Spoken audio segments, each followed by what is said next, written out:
Assalamualaikum warahmatullahi wabarakatuh. Kami dari kelompok 2 akan mempresentasikan tentang konsep manajemen Islam Syariah.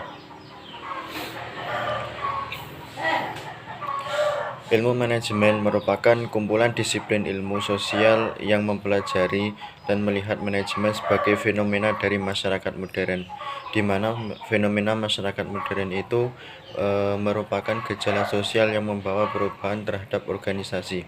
Manajemen modern yang berasal dari Barat cenderung mengasingkan manusia dari manusia di sekitarnya.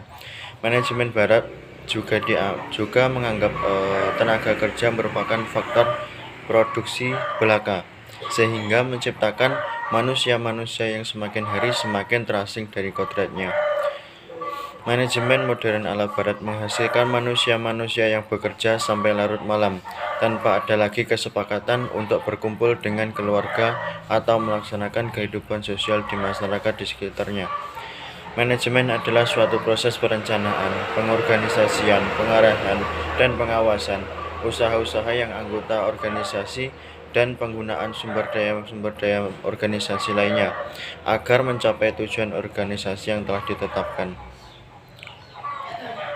Manajemen pada dasarnya merupakan produk dari pengertian manajemen Barat, khususnya Amerika Serikat.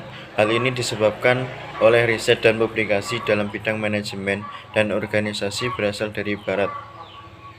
Drucker menyatakan bahwa kata manajemen sudah berabad-abad lamanya, namun penerapannya sebagai alat pengelolaan atau pengurusan suatu lembaga, terutama perusahaan, adalah khas Amerika. Oleh karena itu, pengertian manajemen tidak ada persamaan yang persis dalam bahasa lainnya. Walaupun dalam pemakaian sebuah kata, manajemen di Amerika juga bahkan istilah yang mudah menggunakan istilah yang mudah.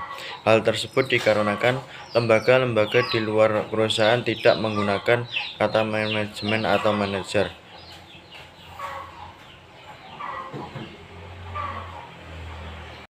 Selanjutnya, manajemen timur.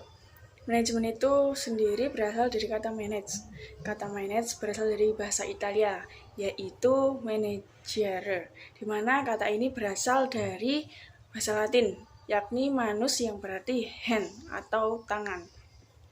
Dan kata manage dalam bahasa Prancis berarti housekeeping atau rumah tangga.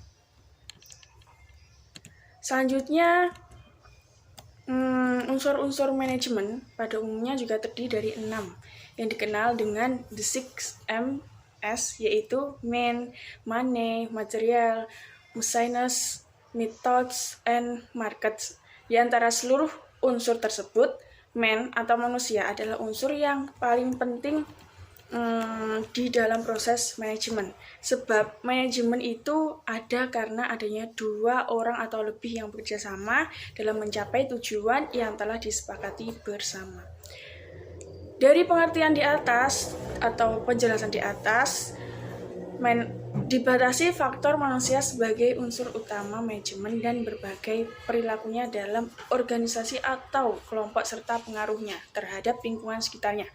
Hasil rumusan kelompok 6 seminar konsep manajemen Indonesia yang berlangsung dari tanggal 3 sampai 5 Juli 1979 di Jakarta juga berhasil menyimpulkan aspek positif dan negatif dari gaya manajemen timur yang diwakili oleh negara Jepang dan Cina. Dan juga adapun aspek positif dan negatif tersebut adalah yang pertama, aspek positif manajemen Jepang adalah solidaritas terhadap kelompok perusahaan yang tinggi, dedikasi, kesetiaan, disiplin diri, nasionalisme yang tinggi, dan penghormatan terhadap yang lebih senior atau yang lebih tua. Sedangkan aspek negatifnya adalah opportunities dan lintang ekonomi dan juga sangat tertutup dan agak angkuh. Selanjutnya, aspek positif manajemen Cina adalah memegang teguh janji, terus ulet, tekun, hormat, dan solidaritas kelompok atau suku. Sedangkan aspek negatifnya adalah kikir, menghalalkan segala cara untuk mencapai tujuan dan juga tertutup dan terlalu materialistis. Pengertian manajemen pendidikan Islam. Manajemen menurut bahasa berarti pemimpin, direksi, pengurus, yang diambil dari kata kerja manage, yang berarti mengemudikan, mengurus, dan memerintah. Manajemen menurut Dr. Hadari Nawawi adalah merupakan kegiatan yang dilakukan oleh manajer dalam memanage organisasi, lembaga, maupun perusahaan. Manajemen pendidikan Islam merupakan aktivitas untuk memobilisasi dan memadukan segala sumber daya pendidikan Islam dalam rangka untuk mencapai tujuan pendidikan Islam yang telah ditetapkan sebelumnya. Manajemen adalah suatu usaha merencanakan, mengorganisir, mengarahkan, mengkoordinir, serta mengawasi kegiatan dalam suatu organisasi agar tercapai tujuan organisasi secara efisien dan efektif. Terus poin yang selanjutnya, dasar-dasar manajemen pendidikan Islam.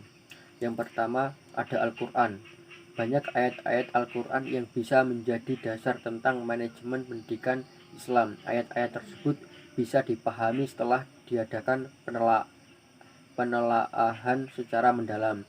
Di antaranya ayat Al-Quran dapat dijadikan dasar manajemen pendidikan Islam adalah Quran Surat At-Taubah ayat 122.